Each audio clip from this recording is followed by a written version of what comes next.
Yeah, just to clarify, there's a difference between testing for avian flu and COVID on the one hand, and hunting for women who are using mifepristone on the other.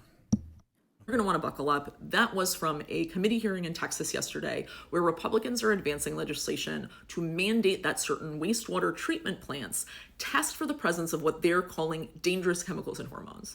And it just so happens that those dangerous chemicals and hormones are abortion medication, birth control pills, and hormones that could be associated with gender affirming care. And in what I'm sure is a total coincidence, the guy who introduced this bill also happens to be the lawmaker who wrote Texas's abortion ban. There's a few reasons Republicans want to do this. As you can imagine, none of them are good. The first is just straight up surveillance, right? If they can test a community's wastewater, then they think that they can extrapolate, correctly or not, whether or not that community has had an increase in people illegally using abortion medication, women using birth control, or people obtaining gender affirming care. The other reason, and this is the real goal, is that they want to be able to say that if there is the presence of these hormones in the wastewater, that it's proof that it's harming the environment, right? That it's harming local wildlife, that it's poisoning the groundwater, that it's potentially making it into the drinking water and harming humans, and therefore we really should think about restricting these things just in order to protect the environment and to make sure that people are healthy. Unfortunately, it's a really smart tactic. They know that people don't support abortion bans. They certainly don't support